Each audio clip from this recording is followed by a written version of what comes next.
Hi guys, so yeah, you'd have seen in a recent video I've got the Against the Ogre Horde quest pack for HeroQuest, and yeah, I painted up the Ogre Lord. As you can see, there he is in all his beauty. Yeah, took the base off, didn't bother putting a clear base on because these dudes stand up really well on their own. So in this video I want to have a go at doing this one, the Ogre Champion, but I'm not too fussed on his pose. As you can see, yeah, he kind of looks a bit sort of submissive here. He's given up, he's got his hands out, whereas on the front cover, a bit more of an aggressive stance, yeah, using the shield, well, as a shield. So I'm going to make a few changes to this chap, but obviously one of the things I'm going to definitely be doing is taking the base off. As with all the HeroQuest miniatures, yeah, the first thing I do, off with their bases, because, well, I love clear bases. So I'm using a good old cheap little Dremel tool here. When I say cheap, yeah, this was about 16 quid off Amazon, and it's perfect for what I need, because the great thing with these little miniatures is the plastic on them is really soft, which means cutting into them, yeah, it's a bit of a doddle. But I got to thinking, before I cut the base off, it might be best to, well, rearrange these arms in a position that I think's more, well, more aggressive, more defensive, more attacking. I say, for me, this dude having his arms sort of wide open makes him look like he's just given up. So obviously cutting bits off, this is always a tricky thing. There's always a bit of nerves behind it, and making sure you're cutting an area that's good and not cutting too much off, because obviously the problem with this thing is you take too much off, it's going to be difficult putting stuff, well, back on. I do obviously use some green stuff, because when I do rearrange his arms, there's a few gaps here and there, especially more so on the arm with the shield there. So I'm going to move the other hand as well. Again, I just feel like it's not a very good stance he was in. Plus, I really wanted to look more like the box art, or the box cover. So as nervous and scary as obviously this is when you're cutting up a miniature when you've only got, well, one of them, it's also fun. I haven't done any sort of kit bashing for quite some time. And obviously the joy about doing this kind of thing, it means your miniature looks nothing like everyone else's miniatures, which I always like the idea of having something a bit more personal. And I say, for me, just the whole thing of his pose, yeah, it didn't look right. So this is definitely going to make him look, well, a whole lot better, hopefully. Although luckily I can see into the future, and I can see the end of this video, and I know I do a good job, and I didn't chop anything off that shouldn't have been chopped off. So obviously going to put things back on, so just clearing up the edges, getting rid of any sort of burry bits.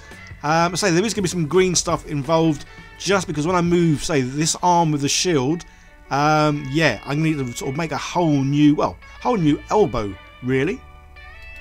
Let me know in the comments, guys, if any of you lot have done any kit bashing with the HeroQuest miniatures, and if so, what is it you've done? So this is the first miniature that I've seen that I really kind of thought needed a bit of attention, a bit of changing up. But yeah, if you've done anything to any of your ones, yeah, let me know, because I say I do enjoy a bit of kit bashing, even though, say, it can be a little bit scary at first. So yeah, so this arm's going to go roughly there, because I want the shield, well, to be held up, so it is sort of a defensive weapon. But again, yeah, looking at the artwork, even the other arm, it's sort of about to sort of like come swinging round. So again, rather than have his arm up in the air, almost sort of in a submissive look, yeah, I want his arm to be, well, down by the side of him, ready to swing round and obviously chop someone's head off. So a bit of good old super glue. Yeah, so with this arm, there wasn't really, well, there was no real gaps.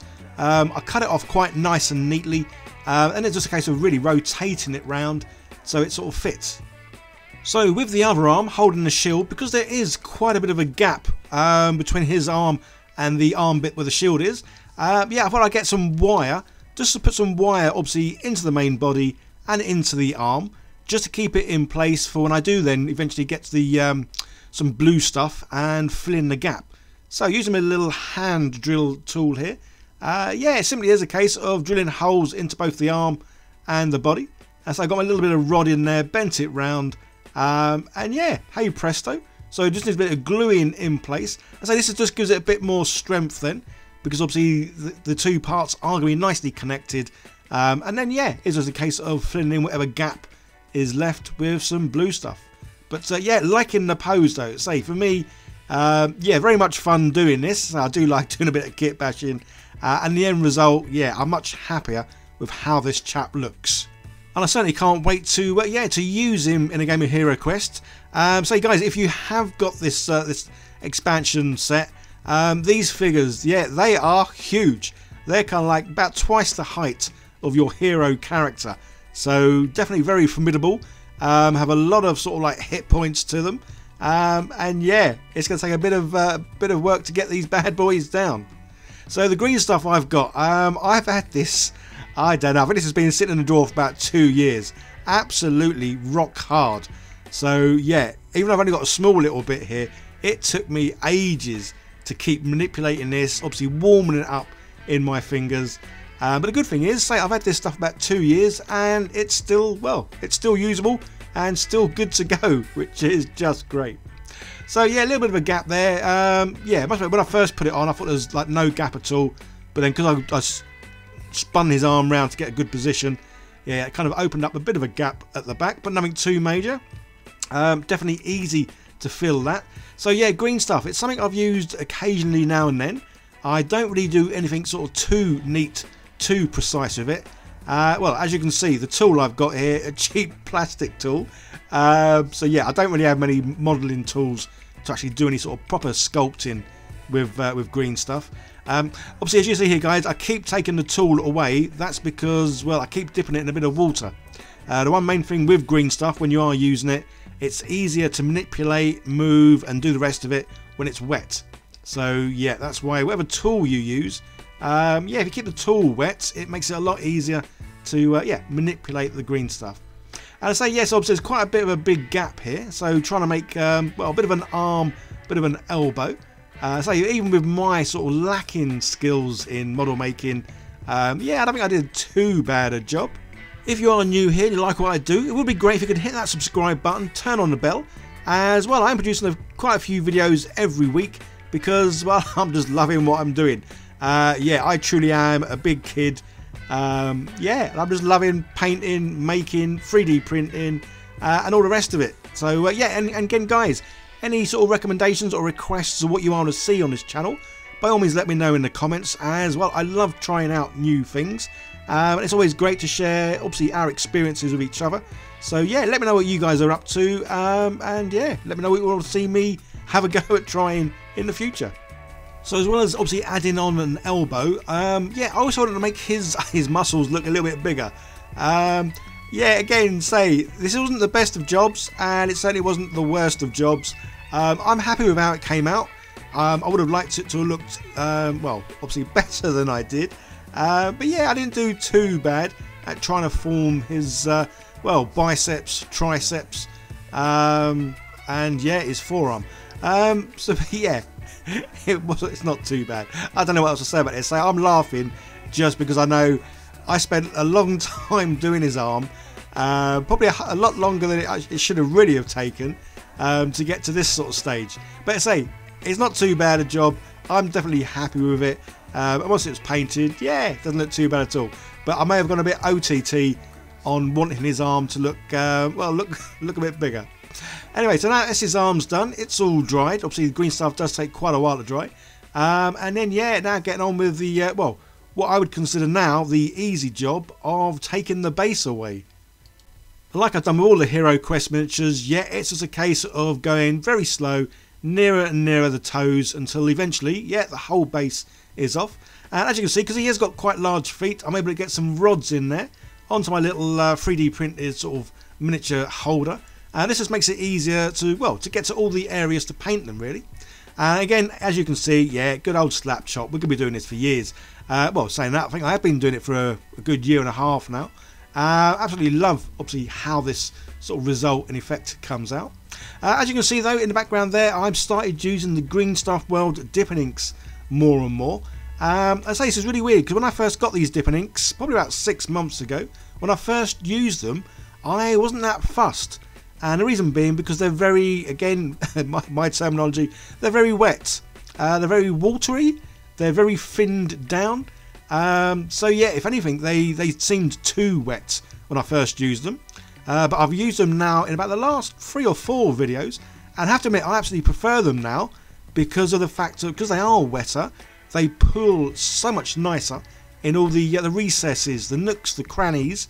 Yeah, because they're wet, you get a lot more pooling in them areas, which makes them areas a lot darker than the raised areas, which is really good.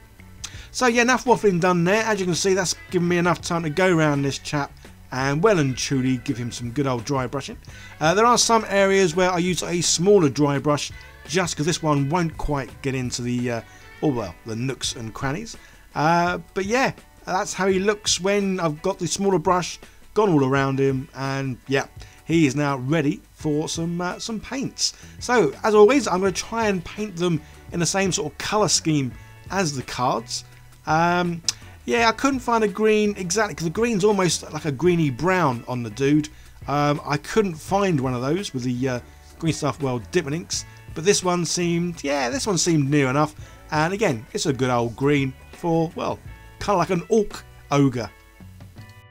Let me know if any of you guys use the dipping inks, and yeah, what kind of experiences you've had from them. As I say, I've certainly had a good 360 turnaround on my first initial impressions of using them, to how I'm absolutely loving them now. So it's just a case of being wary, because these are wetter, not to get too much on your brush, otherwise it really will just sort of like leak, well, and run all over the miniature. And I guess in part that's another reason why I do prefer using a smaller brush, just because I don't get too much paint, or I can't get too much paint on my brush. That, as my failing eyesight, do wear glasses. I've had to go using one of those magnifying glasses before. Didn't get on very well at all with those. Well, say magnifying glasses. It was the big old like a spy glass. I've not tried the glasses that you put on your head. Yeah, maybe I should give them a go. Yeah, guys, again, if any of you have used any like the magnifying things just to help see miniatures better, yeah, let me know which ones you've used and how you got on with them. As well, yeah, I do think I need something to be able to see the miniatures that whole much better. Especially when I've recently just printed some things out where I need to start painting eyes. Yeah, generally I don't do eyes. I like miniatures that have helmets on, or something that sort of means you can't really see their eyes too well. Luckily this guy, as you can see, yeah, he's fully helmeted up there, which is pretty cool. Yeah, as I say, loving how he's coming out. Again, it was definitely worthwhile me spending time doing the pose, because yeah, I do love how he looks. And say, yeah, definitely like a Roman gladiator. So yeah, got to get some red in here. Again, obviously trying to stick with as much as I can to how the card looks. But yeah, loving the look of this guy. And say, yeah, Roman gladiators is definitely up my street. And I can't wait to have a go at playing this against the Ogre Horde quest pack, as yeah, it does look like a lot of fun, and say definitely some big beefy guys to be taken on. So definitely not for the faint-hearted, and for heroes that do have, well, not the basic starter ones, but definitely ones that have got more equipment and bits and pieces. So like most things that are slapchop painted, yeah, it doesn't take long at all to get these done, which is just great, say, especially when there are obviously quite a few. Well, quite a few. There's lots of miniatures yet to be painted from all the quest packs and the original HeroQuest pack. As yeah, I did go mad and I bought every single one, kind of like, well, as soon as I could, really. So yeah, I've got lots to paint, as well as I am 3D printing a lot of new sort of monsters and heroes. Just because with HeroQuest, the great thing is you can do a lot of home brewing, and that's certainly the kind of quests and games that I like doing. Just to make them more individual and to make them more suited and more fun and playable for the people that, well, that I'm playing with for this game. So definitely keep an eye out for those videos, and the easiest way of doing that is hitting the subscribe button and turn on the notification bell, because then you'll be notified every time one of my little videos pops up. And as well as the new videos that obviously I do, say I am currently doing at least 2 or 3 videos a week, just because I'm having so much fun with this game, as well as the kill team that I still play. But I am also looking at doing some live streams. This is something I've done in the past. I kind of enjoy them, but I know whenever I do them, whatever I'm working on, it takes me 10 times as long to get it done. But it is fun though, sometimes just painting away, having you guys there. And obviously it's a great way for me to do any sort of question and answers as well. And you guys getting to watch me paint something, well, as I'm actually painting it. So there's a fair chance I could be doing my first one tonight, as in, obviously this video will be going out this Sunday, or well, today's Sunday if you're watching it today. But yes, I could well be doing a live stream this evening. Probably looking about doing 8 PM UK time, maybe 7, not too sure. I've just recently got everything set up, so I've got a couple of webcams so you can see me and you can see what I'm painting. And yeah, so check back guys, I may well be doing a live stream this evening. Anyway, I hope that all makes sense. In my head it kind of does. So yeah, this chap, yeah, say lovely and easy to paint. Certainly had as much fun painting this guy as the Ogre, the Ogre Lord. I think it's because they're nice and big and chunky. And sometimes obviously that does make painting a lot easier. But I think it's also because, as I say, I do love the look of this new sort of quest pack, because it is like a gladiator sort of arena. And it seems like it's going to be so much fun. So the one last thing I did do, say, because these paints, they are quite sort of wet, watery, translucent, whatever the correct term may be. Sometimes, yeah, you might want to go over and do like a second coat. And I certainly wanted to do that with the guy's armour. So I painted his armour in the same sort of colour as I did the Ogre Lord. But again, when it dried, it looked a bit too light. So I thought I'd go over it again with the same colour, and obviously just to darken it up. And yeah, again, I'm pleased how it come out. This is where, again guys, we're all different when it comes to painting, how we like things to look. So yeah, obviously I'm just showing how I've painted something.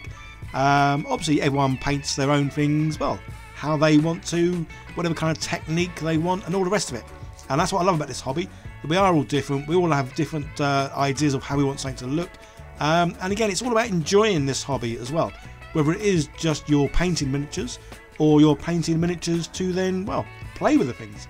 Right, so this guy's almost done. Let's see him in, well, all his glory.